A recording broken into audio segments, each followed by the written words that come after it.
Hello guys and welcome to Unique Study Point. आज की इस वीडियो में हम जानेंगे स्वतंत्रता से पूर्व शिक्षा संबंधी संक्षिप्त जानकारी। इसके जो पिछले टॉपिक जिन किसी ने भी नहीं देखे वो प्लेलिस्ट में जाकर के देख सकता है।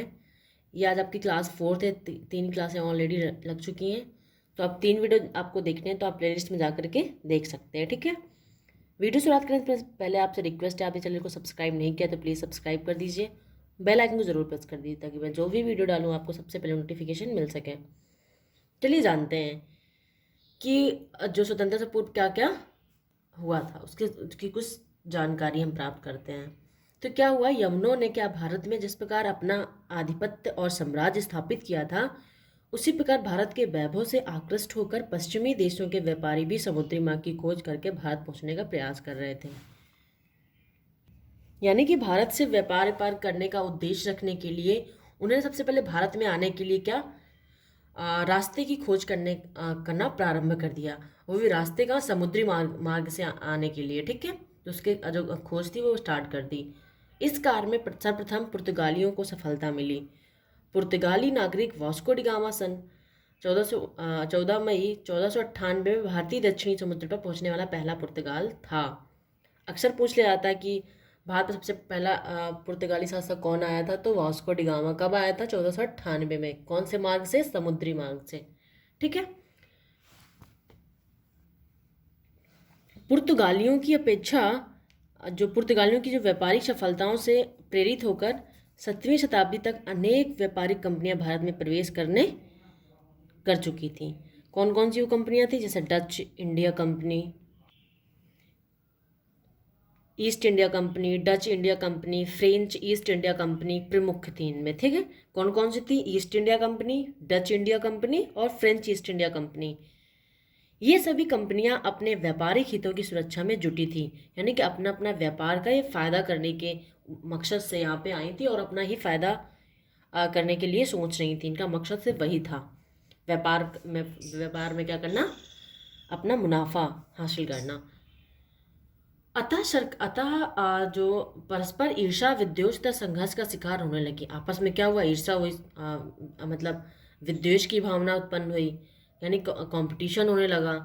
इस प्रकार अंग्रेज, पुर्तगाली, डच तथा फ्रांसीसी व्यापारी परस्पर अपने व्यापारिक क्षेत्रों के लिए युद्ध करने लगे। अब आपस में क्या हुआ? ईर्षा विद्वेष उत्पन्न हो तो क्या होगा? युद्ध चालू जाएगा।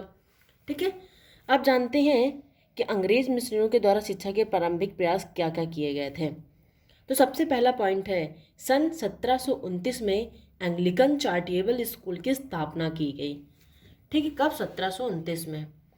दूसरा पॉइंट है, सन 1789 में फ्री स्कूल सोसाइटी द्वारा 17 पहला क्या था? 1729, दूसरा क्या? 1789 में फ्री स्कूल सोसाइटी द्वारा फ्री स्कूल की स्थापना की गई। किसके द्वारा? Free society school free school society द्वारा किसकी? स्कूल की, फ्री स्कूल की स्थापना की गई। इसकी स्थापना किसने? डेनमार्क के व्यापारी श्रीराम कोर ने की थी। किसने? श्रीराम कोर ने। तीसरा पॉइंट है, सन 1817 में मिशनरियों द्वारा लगभग 115 विद्यालयों की स्थापना की गई थी। सन 1800 में प्रथम प्रिंटिंग प्रेस की स्थापना की गई तथा बाइबिल का अनुवाद भारतीय भाषाओं में किया गया। प्रिंटिंग प्रेस की स्थापना करने के बाद जो बाइबिल एक ग्रंथ ईसाइयों का होता है, उसका जो अनुवाद क्या किसमें? भारतीय भाषाओं में किया गया। ठीक है, अलग अलग जो भारत की लैंग्वेज उनमें ट्रांसलेट किया गया।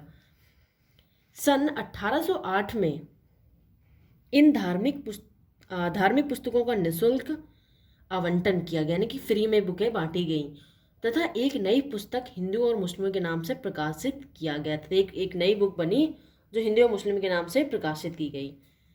ठीक है, शिक्षा में प्राच्य और पाश्चात्य विकास के बारे में थोड़ा हम जान लेते हैं।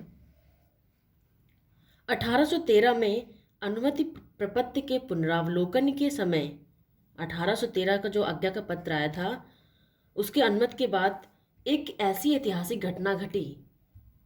इसके फलस्वरूप ईस्ट इंडिया कंपनी पर भारतीयों की शिक्षा का उत्तरदायित्व क्या हुआ? लाद दिया गया। इस आज्ञा पत्र में कहा गया, क्या कहा गया था? प्रतिवर्ष कम से कम 1 लाख रुपए की धनराशि साहित्य के पुनरुत्थान एवं उन्नति के लिए भारतीयों विद्वानों को प्रोत्साहित करने के लिए और अंग्रेजों के अधीन भारतीय भूभाग पद भारतीयों में वैज्ञानिक ज्ञान के प्रचार और प्रसार के लिए अनिवार्य रूप से व्यय की जानी चाहिए। कितने लाख रुपए की धनराशि थी? 1 लाख रुपए की। ठीक है, ये 1813 के आज्ञा पत्र में इसको क्या लिखितबद्ध किया गया था और इसकी अनुमति दी गई थी कि 1 लाख रुपए की आप धनराशि को व्यय कर सकते हैं। ठीक है, इस संदर्भ में जो सबसे बड़ा विवाद हुआ वह था क्या? पाश्चात्य विवाद। ठीक है, इस पाश्चात्य विवाद एवं बहुत बड़ा कंपनी कर्मचारियों का वर्ग यह स्वीकार करता था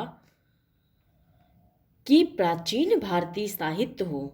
क्या हो? कि प्राचीन भारतीय साहित्य हो, ताकि प्राचीन भारतीय साहित्य, संस्कृति एवं विरासत का नए सिरे से शिक्षण एवं उन्नयन किया जा सके और भारतीय संस्कृति को पुनर्जीवित किया जा सके।